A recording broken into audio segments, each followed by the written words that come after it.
Now, from a seedy one-bedroom apartment in the heart of the city that never sleeps, it's time. It's the Gunz Show! It's time for the Gunz Show.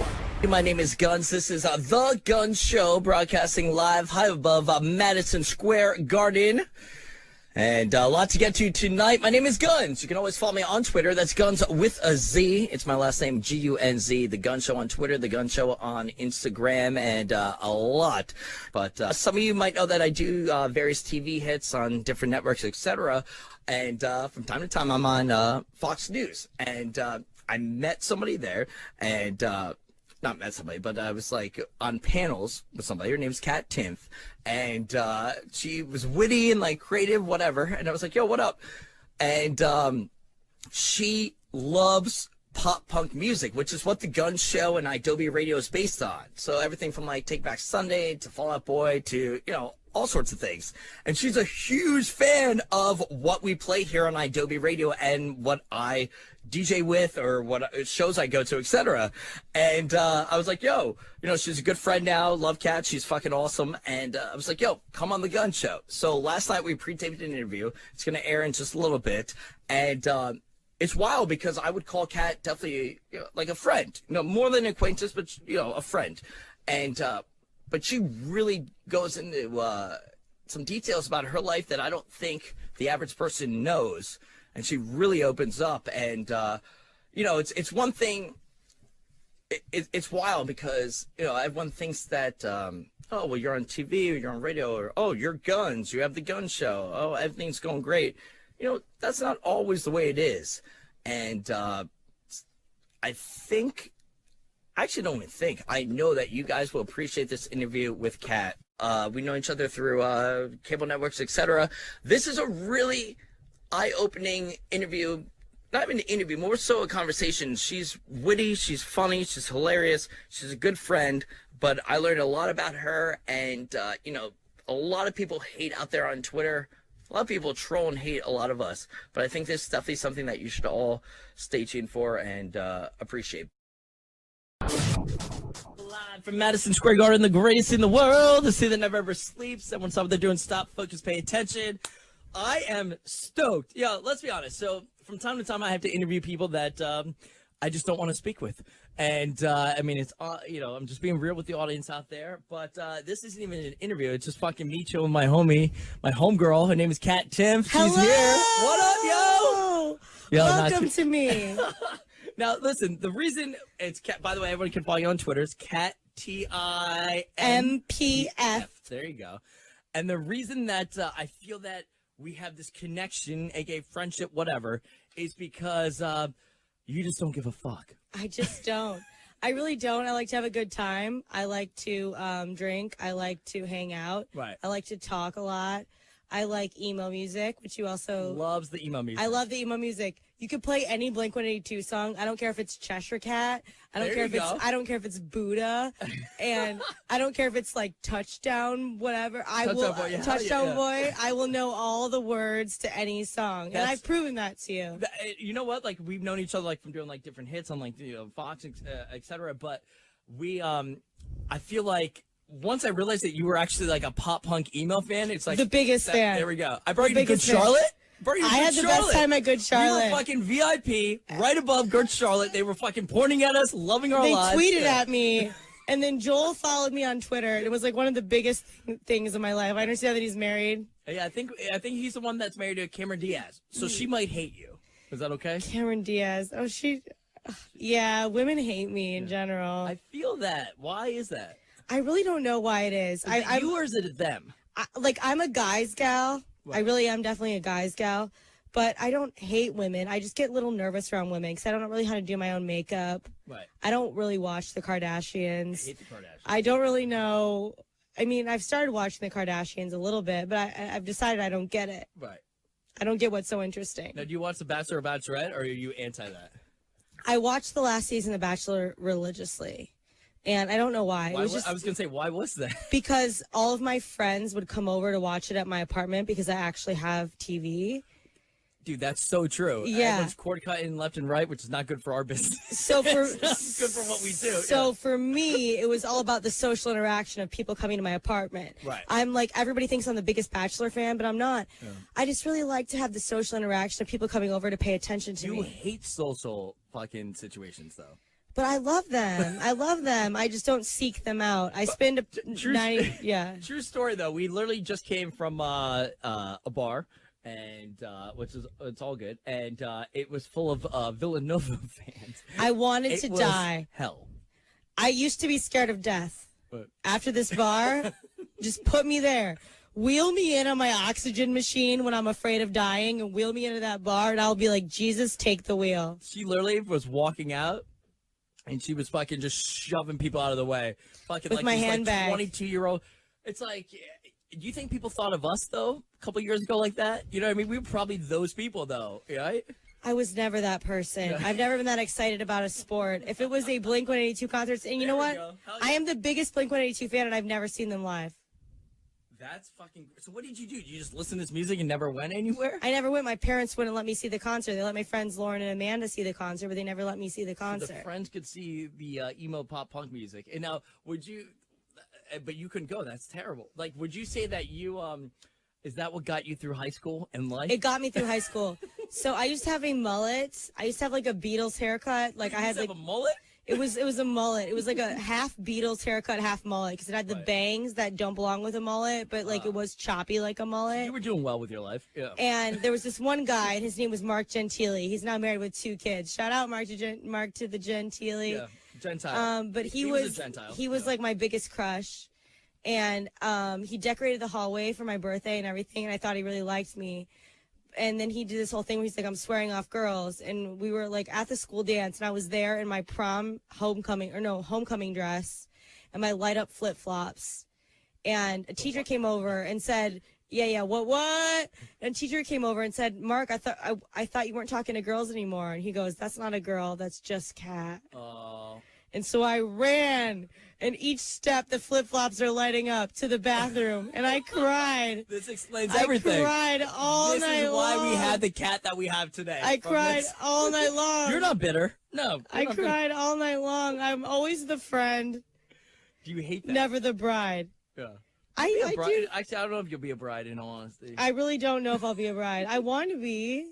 I I'm mean, kind of in the same boat. I'm just like, but it scares me. It's embarrassing. A wedding seems a little embarrassing. weddings suck, and anybody who's married definitely sucks. Like, Yeah, all my friends, like, I've been doing bachelor parties, like, their lives are over. And then, like, I feel, let me know what you think, Cat Tim. It's like, all right, you know, you're dating somebody for a couple of years. It's like, all right, well, I guess we have to get married now. Great. And then, like, you know there's nothing new to talk about with this person, and they Right. probably already hate each other. So the next thing to do is either get a dog or get a kid. So that way they can focus the conversation on a child. But meanwhile, the parents pretty much hate each other, right? Yeah. That's my view on this. Nobody that's married really likes each other anymore. They don't. They're not excited to see each other. That's for sure. It's like, oh, what are we doing for dinner? Every fucking night. It's like, oh, yeah, oh, what happened in your day? Like, I'm sorry, I just don't like bullshit conversation. I just don't care about anybody that much. I absolutely don't. Yeah. Which is why every relationship I've been in recently is dysfunctional. Yeah. That does not surprise me. I've just gotten out of a very long on again, off again relationship, which is over for good. I'm 2 months clean. Yeah. 2 months clean, and it's gonna be stay clean for sure. There we go. Perfect. Yeah. And by stay clean, that does not mean she was on meth or heroin, by the way. That means of this relationship. I've never done. No, I've never done He's those. cut from the team. We hate Not, this guy. not to brag, but I've never done meth. I don't want to brag too much. I don't make your listeners. You're from the Midwest, proud. so that's why I bring up meth. Yeah. Because apparently they do that in the Midwest. Apparently they do. I've never even taken I a don't sniff. even know what meth is. I've never even taken a sniff. Not even one sniff. But one of our upcoming guests that will be on the Gunz Show a little bit later is this dude, or my buddy, or I guess he's my buddy. I don't know. He probably doesn't know who I am, but Aaron Carter. Aaron Carter is the homie. Yeah. He's the homie. Yeah, we love Aaron Carter. He might have been on some meth, though, at one point. But, you know. You said he has a dragon tattoo. He does have some neck tattoos of some creatures. And Some mythological creatures, which, I mean, I feel like that means you're not doing well. yeah, he's probably not doing too well. As we speak here with Cat Timpf here on The Gunz Show. As always, you can follow me, The Gunz Show, Guns with a Z. And also G-U-N-Z. Cat Timpf, KATTIMPF. Yes. Top of my head. Now we're walking over here, and this is For anybody that, I feel like if people just got to know you, yes, they would hate you more. Yeah. Yeah. I love what you do, because what you'll do is you'll quote. I mean, you go through some shit on Twitter. These fucking assholes. But you know what? They still follow you. They still follow me, and I feel like they would hate me more if they got to know me. Yeah. Which is why, I'm pulling out my vape. Speaking of... And she vapes. On top of it, I mean, we all know but she's vaping, yeah. Now, didn't you try to quit that for how long did that last? It lasted for 2 or 3 weeks, but that was when I was still with the on again, off again. And I would, still had that on a regular basis. But then ever since I've been totally single. Got to go back to the vape, yeah. My vape is my only one true love. And I mean, it's always there for you, hopefully. Now I can always buy more. Now, you were walking over here, and Kat has no shame. I think we can say that. And you went up to some girl that was on crutches. And, yes.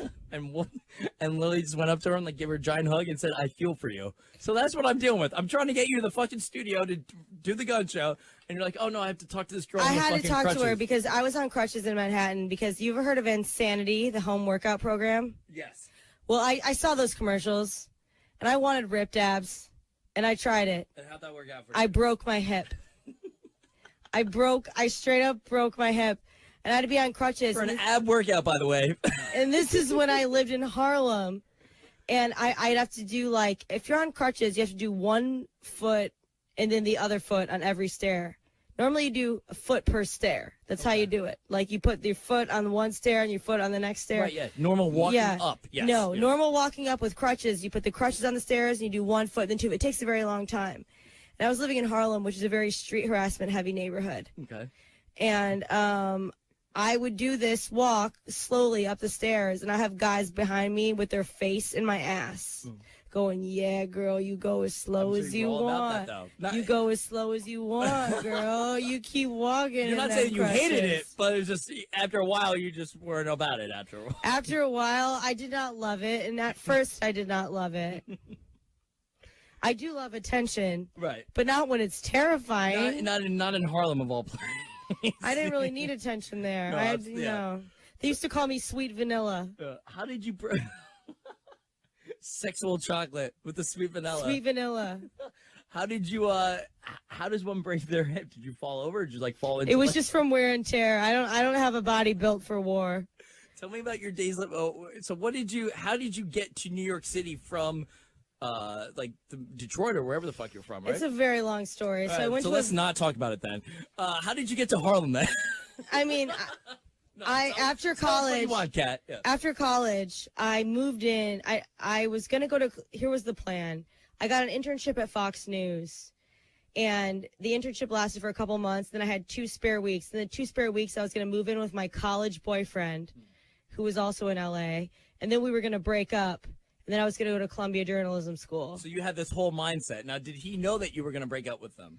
Yeah, he knew that was the plan. Okay. I was going to move in, and we were going to break up. So this is why I'm perpetually single the rest of my life, because I just don't trust anybody. No, I was very honest. I was like, we're going to break up, and I'm going to go to Columbia. Okay. But then I realized I didn't have enough money to pay off the debt for Columbia Journalism School. That's true, yeah. So I decided to do internships and work at Boston Market cleaning bathrooms and wait. I love Boston Market. I was a Boston Market. Literally, my first job out of college was I was a Boston Market bathroom cleaner and cashier.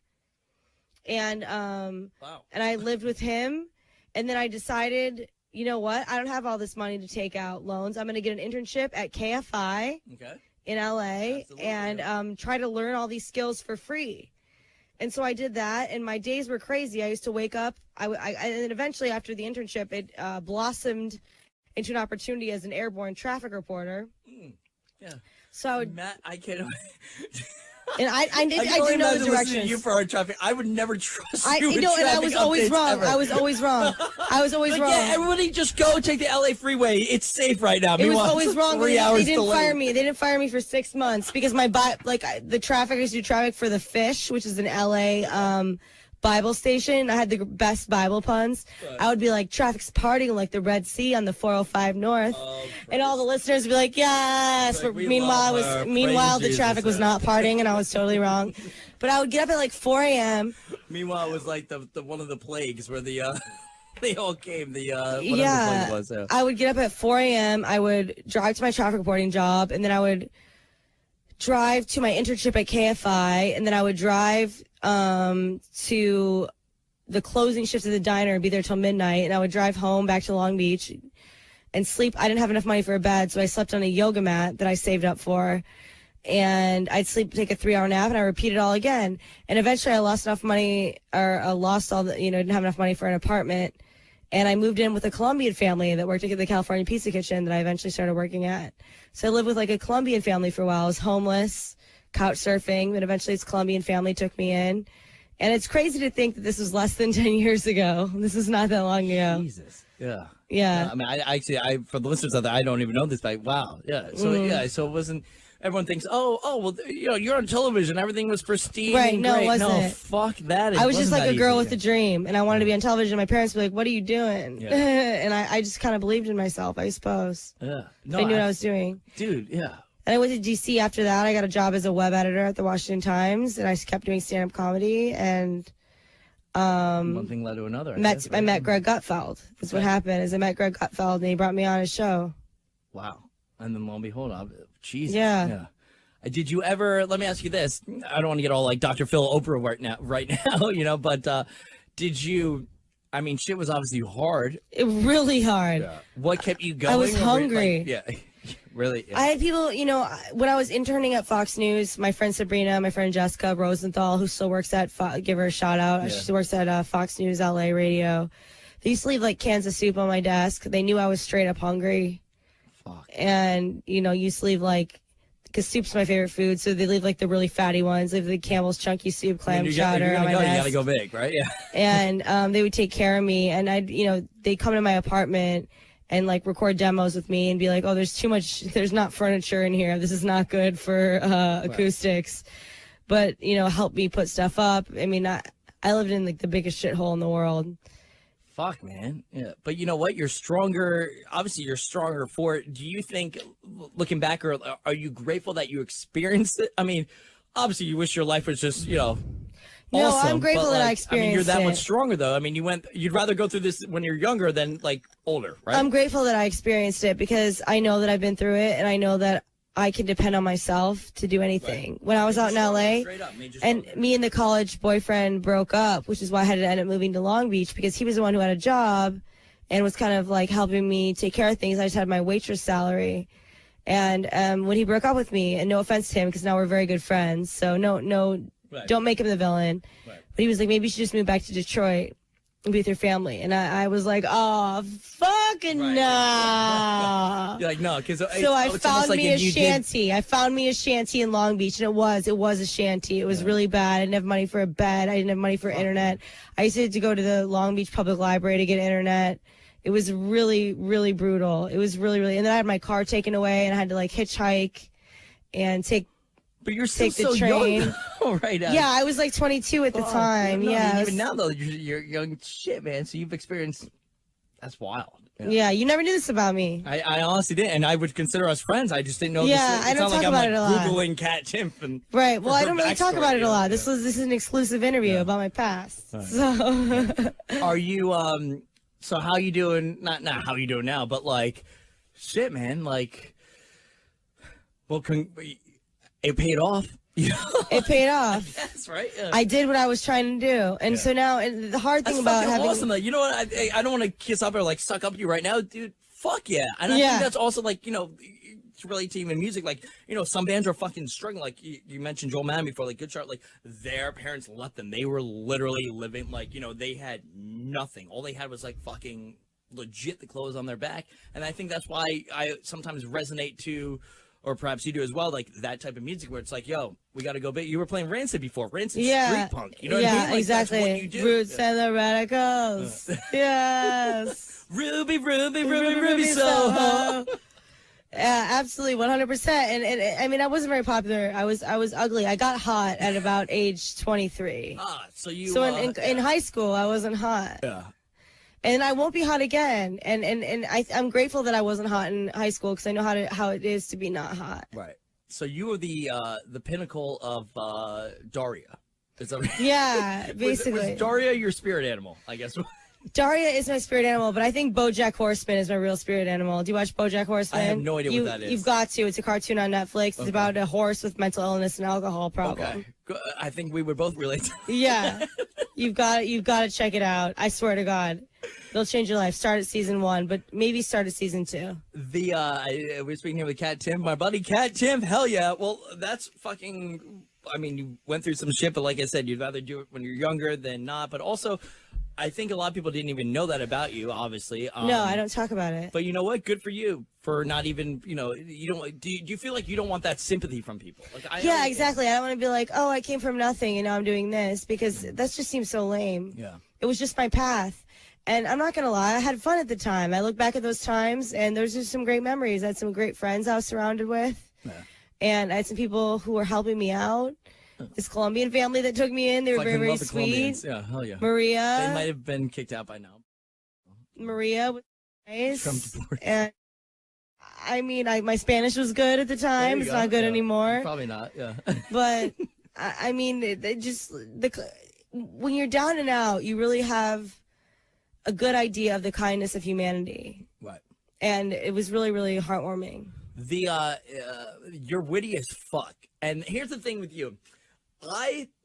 I get you. You know what I mean? Like, yeah. I understand. But a lot of people don't. Even with me, people are like, oh, Gunz, you're an asshole. Or they'll be like, what are you talking about? It's like, if you don't understand me, I'm not going to change myself. But, like, if you understand me, then that's cool.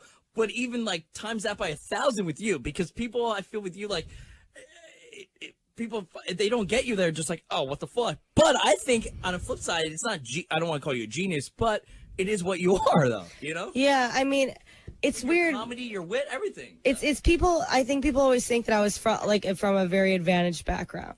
Okay. But I'm from Detroit, and they're like, Grosse Pointe. I'm like, no.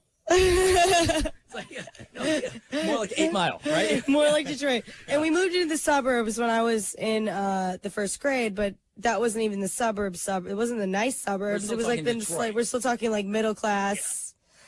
Like, schlepping. Did you always know that, like, what separates you from other people is obviously your wit, but also you're fucking funny. Did you always know? Or I always wanted to be a star. Did people hate you when you were younger? They hated me. I got voted second loudest in high school. One of them. Which means I was the loudest, but I was the one they liked less. That's true, right? Mm-hmm. When did you... So you don't have shame or anything, like I mentioned before. You can follow her on Twitter, by the way. You just call people out. Fuck it, right? Yeah, I do. Fuck it. People can be so fucking mean, and they don't understand. I've had a tough life, you know. Well, I don't want to bring this up, but I'll bring it up. My mom. I just thought about right now. Well, I was going to bring up you have had a tough life, but I was going to bring up some asshole throwing water on you. Yes. What the fuck was that? Tell us. I was about ready to give a speech about unity.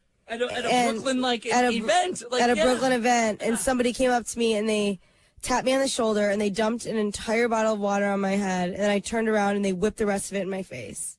And I was so shocked. And you haven't done it. It's like, oh, sorry, I'm on fire. Like, you didn't do anything wrong. This is fucking so terrible. And and I'm a very reasonable person. Right. I have a very reasonable point of view, I think. I'm a lot more liberal when it comes to issues like immigration, and I'm very liberal when it comes to criminal justice. Okay. I'm very big on forgiveness when it comes to criminal justice. If you murder somebody, you can go fuck yourself. Right. But if you've done drugs, then that's not a criminal issue. Okay. That is a mental health issue. Right. And if somebody really is in a rough spot, they need help. Right. They don't need to be put to prison and be and have that on their record, and subjected to horrible conditions, and then have that on their record and make it even harder for them to get a job and harder to get a future. Why are there so many repeat offenders? It's not their fault. It's because what it's supposed to go back to. Right. They can sell subs at Subway for $10 an hour, or they can go back to selling drugs. Right. They would have more opportunities other than Subway if they didn't have that prison sentence on their record. Even if it's like an ounce of weed. You know what I mean? It's all of a sudden you're fucking incarcerated. Yeah. Even if it's harder stuff, I think there should be forgiveness, because there's people who've had upbringings where their parents sold drugs. Yeah. And it's a vicious cycle, but it's a situation where everyone involved needs help. They don't need more obstacles. Right. Do you find it that it's almost sad for sake of humanity, the fact that somebody can go up to you and fucking just pour water? It's like, relax, dude. Like, the whole point is dialogue, or like, it's a dialogue. And if he would have, and it's such a double standard too. It's like, oh well, you're allowed to do this to me, but I can't state. And as a libertarian, and it's like I'm liberal on some issues and conservative on others. I don't even know why he was dumping water on my face. Right. I have literally no way to know. Now, do we know this guy? Can we fucking club his knees? No, I mean, I have pictures of him, but I never released them because I don't want to give them notoriety, and I feel like some people might get a sexual gratification of me having water dumped on me, so I didn't want to release them. Yeah. Well, shit, man. But nobody should have to deal with that. But I remember when that happened, it's just like, do you still have faith in humanity, or just, if anything, it made you, once again, it made you so, fuck. Dude, do you ever feel like, why did all this shit happen to me throughout the years? Yeah, I've had a really rough life. My mom passed away. I know we have that in common. Yeah, my mom was diagnosed with a rare disease called cardiac amyloidosis, and she died 3 weeks later, and she was gone. Right. And I used to talk to her every day. We were really close. Right. And I still wish I could call her. And I'm sure you feel that way about your mom as well, too, that I still wish I could call her. Went to a wedding the other week, and I was like, I saw my buddy walk down the aisle with his mom. I was like, I wish my mom was walking me down the aisle. Right. Like, my mom can't be at my wedding. Right. There's something, and something that you do learn when your mom dies or your dad dies, if your parent dies or a brother, sister, you're way less sympathetic to people with dead pets. Right. Yeah. It's now you're gonna piss. You know what? I would completely agree with you. It's like a pet's one thing, but a fucking family member is a little bit different. I have right? a cat, okay? I have a cat, and I love him to death. And when he dies, I'm gonna be a wreck. Right. I'm not trying to say I'm not going to be a wreck. His name is Cheens. Right. Shout out to Cheens Timpf, listening at home. What up, yo? Yo. Shout it out to Cheens. From downtown. I got him when I was still a Boston Market cashier. He's been through it all with me. He's seen it all. And he's been through it all with me. He's seen some shit. What's his name? Chink? Cheens. Oh, Cheens. So his name was Sergeant Pepper. Okay. And then I started calling him Pepper, and then Peppercini Pepper, and now he's just straight Cheens. Now, where does Cheen, whatever the hell's name is, sleep? Does he sleep in your bed? Yeah, he sleeps in my bed. Oh, so he's seen some shit. He's seen some shit. Yeah. Yeah. But if his paws could cover his eyes, he probably would. He probably has. He probably has. But and I tell this story on my stand-up, so I don't want to tell it now, but I'm still going to. And this is a true story. Okay. So when my mom died, I was going through a really rough time, and I was on Facebook, and I saw someone had posted a bouquet of flowers with the caption, "Rest in peace, Sarah, 2000 to 2015. And I thought, oh my God, 15, that's so sad. I haven't been through anything. And I kept clicking through the pictures, and I saw that Sarah was a fucking dog. Oh my God. And you're like, I just lost my fucking mother dog. here. And she was a dog. A dog dying at 15 is not a tragedy. They were like, Sarah, such a tragedy. That's not a tragedy. That's remarkable. That's remarkable. It's so true. Yeah, so that's what I mean when I say I get less sympathetic to dead pets. Like 20 to 20, your large dog. It was like a husky. Yeah. It was a husky that lived to 15, which almost never happens. Sing the Lord's praises. You are not a victim. My hot, organic eating mom died at 57. Of a rare disease. Right. And she beat a rare form of breast cancer when I was in college. And this was totally unrelated. One hot, healthy woman, 2 rare diseases. That is bullshit. Right. Your dog living to 15 is not bullshit. Get a hold of yourself. Yeah, like, and I know that you really... No, I'm not sorry. No, you should be... No, you shouldn't be sorry, but it's fucking true, though. Like, what the fuck? It's like... Pets die. Yeah. Look at fish. A fish... will fucking die. I'm so sorry your fish won't make it to your wedding. That must be really traumatic for you. We're speaking here with the cat, Timpf, Katttimpf. You can follow her on Twitter. But speaking of food, because I think we both love food. And you probably need it right now. I we both need some food. Are you a big fan of Seamless? We know you're a big fan of Seamless. Do you think that one of the worst jobs in the world, like we had a quote-unquote blizzard here in New York the other day, but it was like 60 miles per hour. Do you ever feel guilty ordering Seamless for a guy on a bicycle when it's 60 miles per hour wind in a snowstorm? I tip very well. Okay. I tip extraordinarily well. Yeah. Because I was a really bad waitress when I was a waitress. I spilled a bottle of wine on a woman once, and instead of just running for towels, you know what I did? Lick it? I looked at her and I went, Do you hate me? It's like, Do you hate me? She's like, bitch, our relationship doesn't matter. I'll never see you again. I'm covered in wine. It's like, I have a white blouse on and now it's red from wine. Yeah. You feel no shame about fucking ordering Seamless? No, I ordered a single Slurpee at 3 a.m. on a regular basis from 7-Eleven via Postmates. Have you done the McDonald's orders yet? 100%. I'll probably do it tomorrow. I see McDonald's Postmates in my future. Do you, out of the three main fast foods, McDonald's, Wendy's, Burger King, I think Wendy's got the best because it's 99 cents menu. I love the junior bacon cheeseburger, all that. McDonald's breakfast, though, is fucking balling. And best fries, I think Burger King, but I hate everything else about Burger King. I disagree with you completely. Okay, good. Best fries at McDonald's. Chicken nuggets are definitely McDonald's, though. Best fries at McDonald's. I love the Whopper Jr. at Burger King. I love the Big Mac at McDonald's. And Wendy's, I don't get psyched about Wendy's. No. If I'm hungover, I'll order a Big Mac and fries and an ice cream sundae. Do you prefer Taco Bell or Chipotle? Taco Bell. And do you eat meat? I guess you eat meat, right? I do. Good. Perfect. Awesome. I'll eat whatever. I don't trust people that don't eat meat. I don't trust anybody. You can't. My last breakup has proved that to me. Yeah. So you're not bitter, though. I love how you're not bitter at all. No, I mean... Have you ever dated somebody and then they dated somebody that looked exactly like you? Because one of my ex-girlfriends dated somebody who's now engaged to somebody who looks just fucking... I know. You show me a picture and it's actually just true. Like me. It's like, yo, sorry, like, what the fuck? I mean, it's unbelievable. Have people done that too? Have you ever looked at... No, it's never happened to me. For females, Instagram stalking is a real thing. I mean, let's be honest. Me and my ex are blocked on everything. Okay. But, and other guys, so do you ever fucking dabble and you're just like, oh, God. I don't. They never dated anyone who looks exactly like me. Yeah. I'm saying we have to get one of those Ubers that lets us listen to Take It Back Sunday in the cab. Take It Back Sunday, yes. I want to listen to Take It Back Sunday. Kat Timpf loves pop punk, which is why she's here on the Gunz Show as well as everything else. She's a fucking cool homie, etc. I brought you to your first Good Charlotte show. You haven't been to Blink, like you said, that you mentioned, which is wild.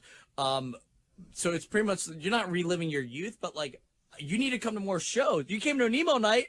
You fucking came to an emo night. Yes, I raged at emo night. It, right? I loved emo night. I had one of the best nights of my life at emo night. Fuck yeah. And I should have come to emo karaoke. And she loves Blink. So we got to get you to a Blink show, obviously. Yes. So there we go. Perfect. Anything else you want to say to everybody out there? No, I'm very, very good. We've talked so much. Fuck. I thought it was going to be 10 minutes. Great. Awesome. Kat, you're the best. You're the best. Come back on. We just had to break the ice here for the audience. I got very vulnerable. Holy God. I just told my life story. Holy Christ. I thought we were going to talk about like sex and shit. And this is... God. No. No, but no. Obviously, congrats on... congrats on your career, but also... I think it's important because I don't think the average person... I didn't even know, and I consider you a friend. And you know what? You're better off, and you're stronger, and life sucks sometimes, but it's how you deal with the punches, straight up, even though that's like a cliche line. But fuck. Here you are. You're on the Gunz Show. You made it. Made it. What song should we play? Obviously, it's got to be played. Carousel. Play Carousel. Carousel. Okay, there we go. Which is two versions, by the way. One is on Buddha. And one is on Cheshire Cat. Yes, it is. Yes. She knows that. We'll do the Chester one. All right, cool. Do it. There we go. Listen to the whole thing. Talk to you every now and then.